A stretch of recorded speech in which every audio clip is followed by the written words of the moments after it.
Fala galera, tudo bem com vocês? Eu sou o professor Alex Fonseca, professor de Física e Matemática, titular do canal Corolário do Saber, e estou aqui para ajudar você, que sempre teve dificuldade em Física e Matemática, a superar esses desafios e aprender exatas de uma vez por toda, de forma simplificada, a partir da resolução de problemas.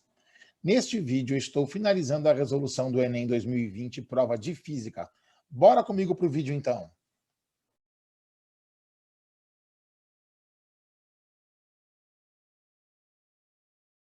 Fala galera, já estou devidamente posicionado aqui no cantinho e vou resolver a questão 116 da prova azul do Enem 2020. O estudante tem uma fonte de tensão com corrente contínua que opera em tensão fixa de 12 volts. Então aqui, gente, ó, para quem não sabe, este símbolo aqui, ó, é a representação de um gerador. É a representação de um gerador. Gerador ou fonte de tensão. É ele que vai gerar a tensão. Tensão, para quem não sabe, é diferença de potencial, DDP, são sinônimos, certo? Muito bem, o que a gente observa aí, antes de eu continuar a leitura? A gente observa que existem 4 resistores, isso aqui é um resistor R, isso aqui é um resistor R, isso aqui é um resistor R, isso aqui é um resistor R.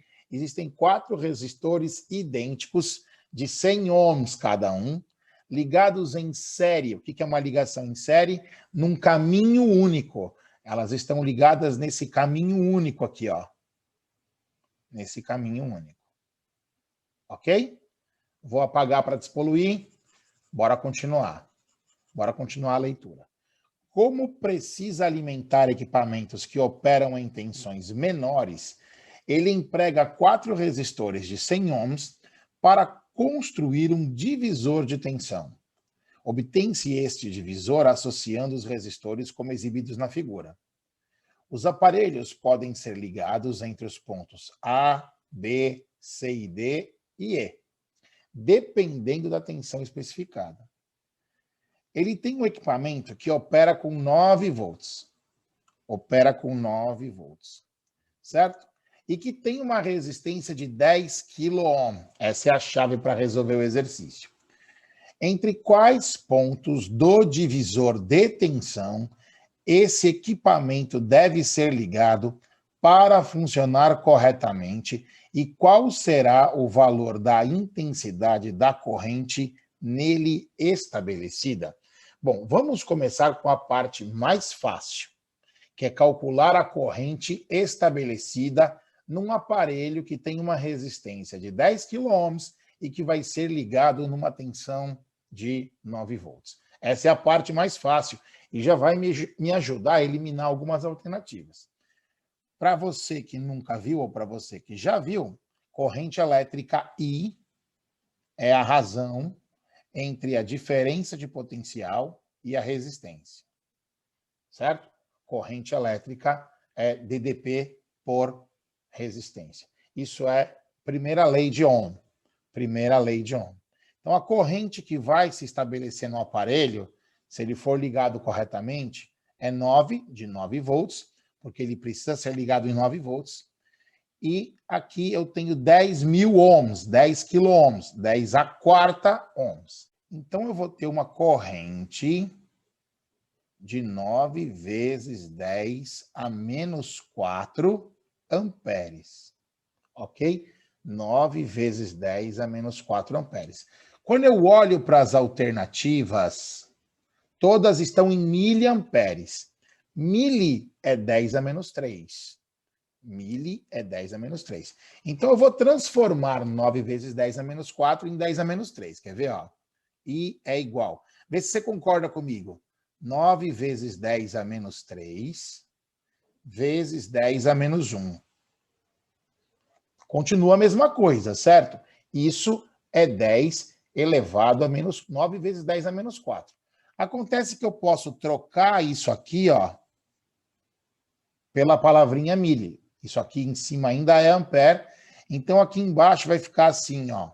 9 vezes 10 elevado a menos 1 miliampere. Então, isso vai ser 0,9 miliampere.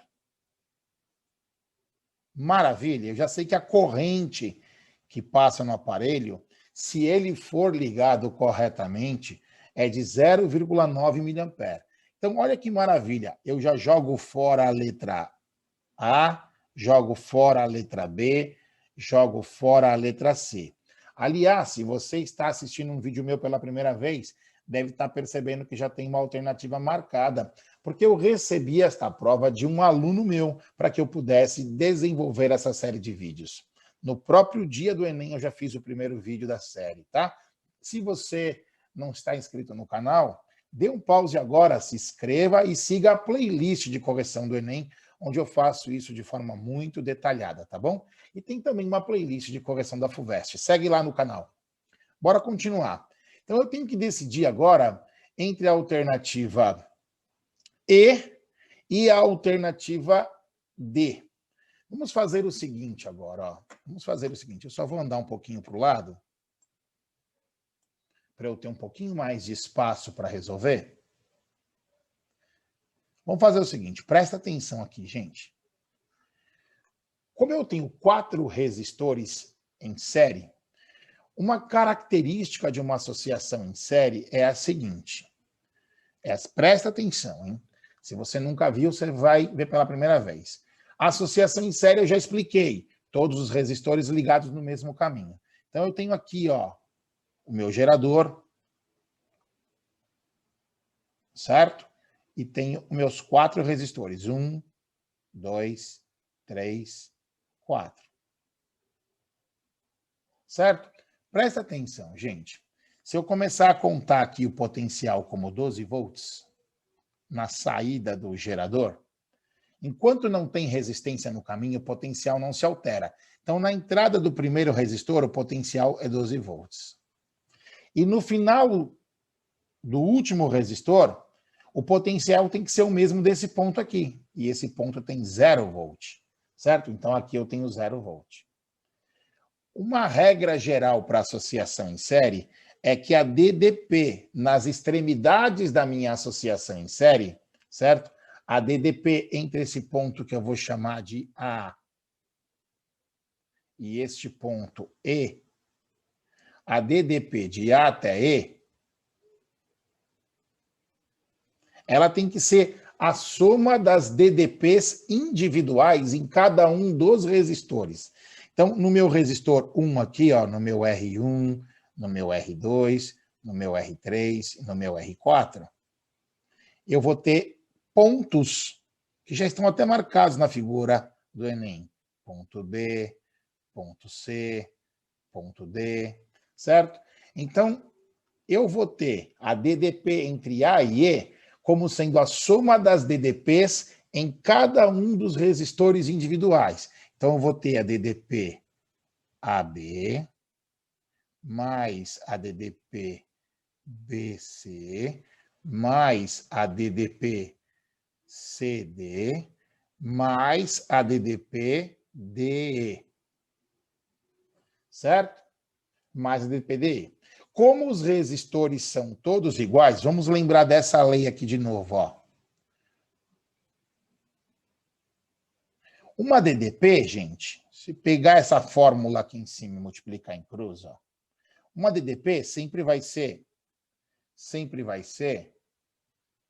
uma resistência vezes uma corrente. Corrente elétrica é fluxo de elétrons, é igual água correndo num cano. Se eu tenho um cano único, o volume de água que passa por qualquer ponto do cano ao longo do tempo é o mesmo, certo? A gente chama isso de vazão, certo? Num cano único, a vazão é igual em todos os pontos. Não tem como passar mais água na saída do cano do que na entrada do cano. Quando eu tenho uma associação em série, o fio se comporta como um cano por onde fluem os elétrons, certo? A vazão é igual em todos os pontos desse cano. A vazão de elétrons. Vamos analisar dessa forma. A vazão de elétrons é a tal da corrente elétrica. Se a corrente é igual em qualquer ponto do caminho, A corrente que passa pelo resistor 1 é a mesma corrente que passa pelo resistor 2, que é a mesma corrente que passa pelo resistor 3, que é a mesma corrente que passa pelo resistor 4. Como a corrente é igual em todos os pontos e as resistências são todas iguais, as DDPs também são todas iguais. Pegaram jeito? Vou apagar essa parte só para eu continuar. Então, este U aqui é igual a este U, que é igual a este U, que é igual a este U. Certo? Bom, o que eu tenho? Eu tenho que U, A, E é igual 4 vezes, então, a DDP individual de cada resistor. Certo? A DDP individual. Por que 4 vezes? Soma de 4 números iguais, 4 vezes o número. Certo? Acontece que esse cara aqui é 12. Se esse cara é 12, é igual 4 vezes a DDP individual, eu vou ter que a DDP individual em cada resistor é de 3 volts. Isso não serviu para mim ainda, porque eu quero que meu aparelho seja ligado em 9 volts. Se eu ligar meu aparelho, então, nesse ponto e nesse, se eu ligar em A e B, a DDP vai ser 3 volts. Se eu ligar, por exemplo, entre A e C, fazendo uma ligação entre A e C, a DDP vai ser de 6 volts. Porque eu vou ter 3 volts aqui, mais 3 volts aqui, mais 3 volts aqui, mais 3 volts aqui. Certo? O potencial vai caindo 3 volts por resistor. Vamos escrever os potenciais, então, em verde. Se o potencial em A é 12, o potencial em B é 9. O potencial em C é 6. O potencial em D é 3. E o potencial em E, como já está escrito, é 0. Certo? Eu quero que o meu aparelho seja ligado em 9 volts. Então, o meu aparelho tem que ser ligado entre 2 pontos cuja diferença é de 9 volts. Vamos olhar entre B e E. Se eu ligar no B, eu estou ligando em 9. E E, eu estou ligando em 0. Se eu liguei em 9 e 0, a diferença de potencial entre 9 e 0 é de 9 volts. Então, essa alternativa está certa. Certo? Se eu ligar entre A e E, a diferença de potencial é 12 volts. Então, não vai dar certo. Gente, existe um detalhe sutil nesse exercício que faz com que essa minha resolução não esteja 100% certa. Mas neste vídeo não é o momento ainda para eu discutir isso. Lembrem-se que o propósito é ensinar física de forma simples, objetiva, para você que tem dificuldade.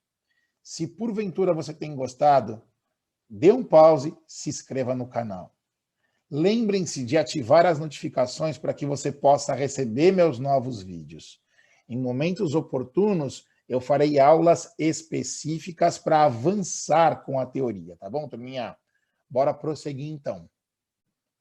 Bom, o próximo exercício que a gente vai fazer nessa prova azul é a questão 126. A questão 126 não tem muito milagre. Ou você conhece a teoria, ou você não conhece a teoria. O que diz a teoria? Primeiro eu vou dar uma lidinha na questão. Embora a energia nuclear possa ser utilizada para fins pacíficos, recentes conflitos geopolíticos têm trazido preocupações em várias partes do planeta e estimulado discussões visando o combate ao uso de armas de destruição em massa. Além do potencial destrutivo da bomba atômica, uma grande preocupação associada ao emprego desse artefato bélico é a poeira radioativa deixada após a bomba ser detonada. Qual é o processo envolvido na detonação da bomba atômica? Perceba, ou você sabe, ou você não sabe. Primeiro, o que é uma bomba atômica? Uma bomba atômica, turma, é uma bomba de fissão nuclear. Fissão quer dizer quebra de núcleo. Quebra de núcleo. Os átomos possuem núcleo e as bombas nucleares São bombas que usam energia liberada da quebra do núcleo de átomos de urânio. Átomos de urânio, mas não é qualquer urânio. É o urânio 235. Esse detalhe não importa muito para a resolução do exercício.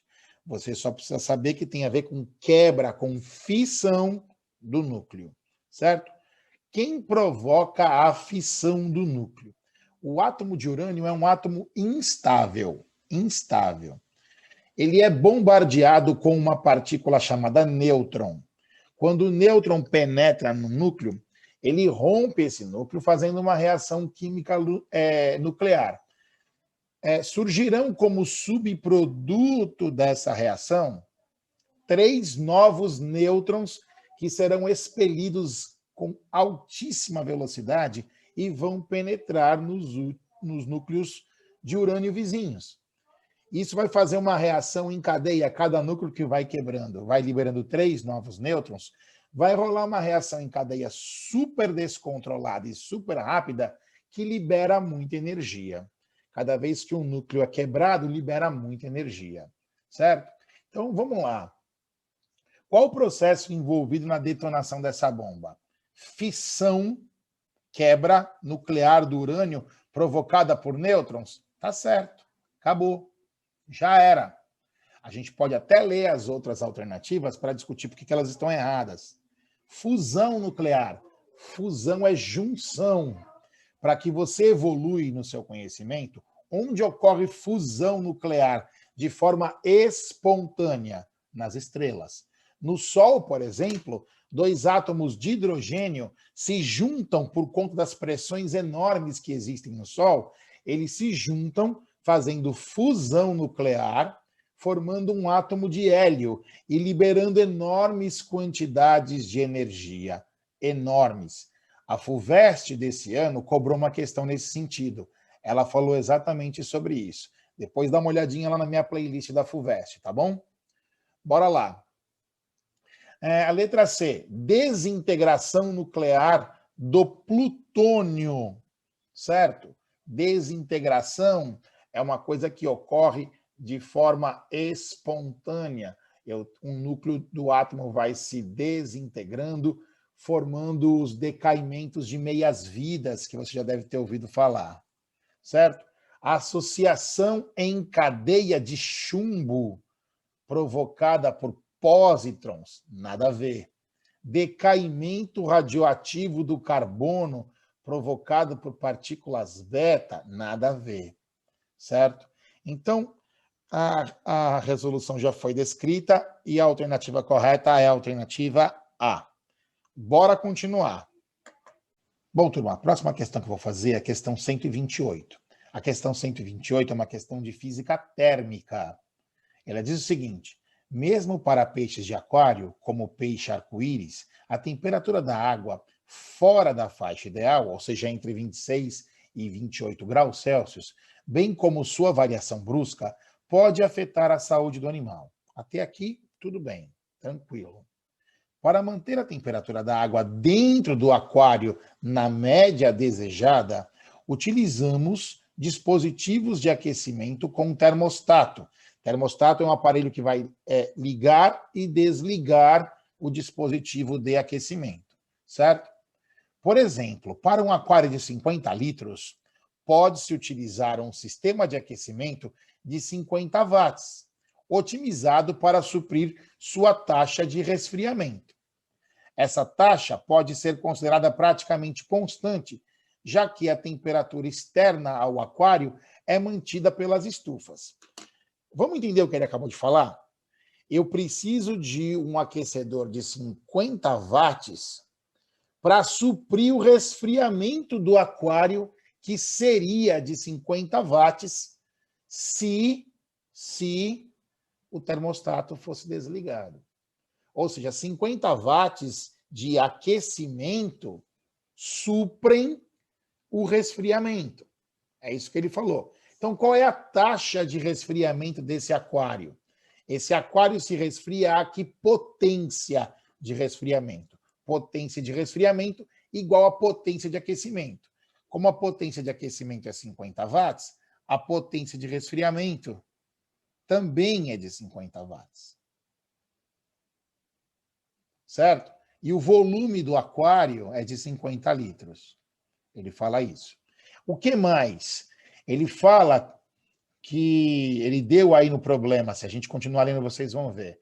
Ele deu o calor específico da água, que todo mundo sabe de cor, mas nesse exercício ele falou que é 4 quilojoules por quilograma Kelvin, certo? Isso já confunde um pouco a galera, mas não precisa confundir. Ele falou que a densidade da água é 1 quilograma por litro. 1 quilograma por litro. O que mais que ele fala? Vamos lá em cima. Certo? Deixa eu aproveitar e arrastar isso junto, tá? O que mais que ele fala? Ele fala aqui, se o sistema de aquecimento for desligado por 1 hora, qual é o valor mais próximo para a redução da temperatura da água? Redução é uma variação, certo? Então, o que a gente sabe, gente? A gente sabe que calor que produz mudança de temperatura, a quantidade de calor que produz mudança de temperatura é M vezes C vezes a variação de temperatura, certo? Outra coisa importante para a gente lembrar, que uma variação de temperatura na escala Celsius é exatamente igual a uma variação de temperatura na escala Kelvin. A temperatura Celsius é indicada pela letra θ e a temperatura Kelvin é indicada pela letra T maiúscula, porque se trata de uma unidade do Sistema Internacional e se trata de uma escala absoluta. Você deve se lembrar disso, tá bom? Muito bem. Acontece que calor é energia. Se calor é energia, energia é potência vezes tempo, que é igual a M vezes C vezes Δθ. Então, eu vou trazer todo mundo para o sistema internacional aqui, tá? Todo mundo. A potência já está no SI, é 50. O tempo é 1 hora, então 3.600 segundos. A massa do aquário, lembrando que densidade é massa sobre volume, a densidade vezes o volume é a massa. Então, no lugar da massa, eu já vou escrever densidade vezes o volume, certo? A densidade da água, ele deu que é 1. Só que isso não é SI. Mas nesse caso em particular, eu não vou trabalhar no SI com a massa. Eu vou escrever as unidades aqui do lado para você ver por quê. É 1 quilograma por litro. Certo? 1 quilograma por litro. Certo? Vezes o volume. Vezes o volume, que é 50. 50 o quê? 50 litros. Como o litro vai cortar com litro, vai sobrar o quilograma, e o quilograma é sistema internacional. Então, eu não preciso converter nem a densidade e nem o volume, tá claro? Então, vou apagar isso aqui, ó. Então, a massa é a densidade vezes o volume. A densidade é 1 quilograma por litro, o volume é 50 litros, portanto, eu tenho uma massa de 50 quilos. O calor específico é 4 quilojoules. Eu tenho que passar para joules, então é 4.000 joules por quilograma Kelvin. Já está tudo coerente aí, certo? Eu já estou com quilograma e quilograma, e o Δθ vai sair em Kelvin. Só que Kelvin é a mesma coisa que Celsius. Então, quando eu calcular o Δθ, eu já vou estar calculando em graus Celsius. Esse 50 corta com esse 50. Então, quem que é o meu Δθ? O meu Δθ é 3.600 dividido por 4.000. 3.600 por 4.000. Cortou, cortou, cortou, cortou. Simplificou por 4, ficou 9 décimos. 9 décimos é 0,9 graus Celsius. Maravilha? 0,9 graus Celsius, alternativa C. Alternativa C. Se ficou alguma dúvida, deixa lá nos comentários do vídeo para que eu possa responder de forma mais detalhada para você, tá bom? Bora prosseguir. Questão 130 e última questão de física desta prova.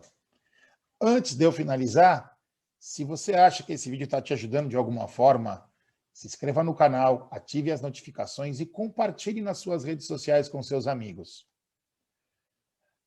Ele fala assim, ó, Herschel, em 1880, começou a escrever sobre a condensação da luz solar no foco de uma lente e queria verificar de que maneira os raios coloridos contribuem para o aquecimento. Para isso, ele projetou sobre um anteparo o espectro solar obtido com um prisma.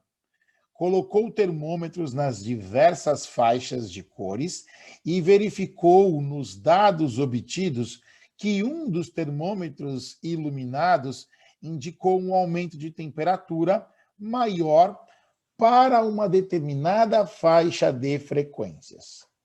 Para verificar a hipótese de Herschel, um estudante montou o dispositivo apresentado na figura. Nesse aparato, 5 recipientes contendo água à mesma temperatura inicial e separados por um material isolante térmico e refletor são posicionados lado a lado, A, B, C, D e E, no interior de uma caixa de material isolante térmico e opaco. A luz solar, ao entrar na caixa, atravessa o prisma e incide sobre os recipientes. O estudante aguarda até que ocorra o aumento da temperatura e afere em cada recipiente. Gente, o Enem coloca muitos exercícios assim, com esses textos longos, complexos, que assustam muitos alunos. Quando acontecer isso, passa uma leitura rápida, que nem eu fiz, e bate o olho na figura. Depois você volta e lê de novo. O que está rolando? Está rolando que aqui tem a luz do sol entrando. Ó. Aqui tem a luz do sol. Luz solar. Sol. Você deve ter lembrado, Sol. Você deve ter estudado que a luz do Sol ela é composta por um espectro policromático de luz, que começa no vermelho e termina no violeta. É por isso que, às vezes, logo depois de uma chuva, a gente enxerga o arco-íris. São as gotículas de água em suspensão na atmosfera, funcionando como microprismas, separando a luz branca no seu espectro policromático. Só que, além disso, a luz do Sol carrega consigo, certo? A radiação solar, já não vou nem mais falar luz do Sol, a radiação solar carrega consigo outras formas de radiação que não são visíveis, que não são luz. Ela carrega também o que a gente chama de infravermelho, certo? Infravermelho são ondas de calor. São conhecidas como ondas de calor, certo? E carrega consigo a radiação ultravioleta. É por isso que quando você vai para a praia, você tem que passar protetor solar para se proteger não da luz, mas de uma radiação invisível chamada ultravioleta. Notem que aqui ele colocou 5 recipientes. O recipiente A não é bombardeado pela luz vermelha. A luz vermelha começa aqui, ó. Aliás, essa prova deveria ser colorida. A luz vermelha começa aqui. Aí ela vai clareando, laranja, amarelo, essas cores vão se misturando, porque é um espectro contínuo, verde, até que vai chegar no violeta aqui, ó. Que radiação vai bombardear o E? O ultravioleta. Que radiação vai bombardear o A? O infravermelho, certo? O B, o C e o D são bombardeados por luz visível, certo? Qual recipiente a temperatura vai esquentar mais? Naquele que recebeu ondas de calor. No que recebeu o infravermelho, o recipiente A. Certo, meninos? Por hoje é só. Fiquem com Deus. Considere se inscrever no meu canal. Quando terminar esse vídeo, vai lá, Aperta no botão central que vai aparecer aí nos cards do vídeo, tem 2 playlists no final e um botão no centro. Aperta no botão do centro, se inscreve no canal, ative as notificações e compartilhe com seus amigos para que esse vídeo tenha uma penetração e um alcance grande e possa ajudar o maior número de pessoas. Agradeço a todos. Tchau, tchau. Tchau.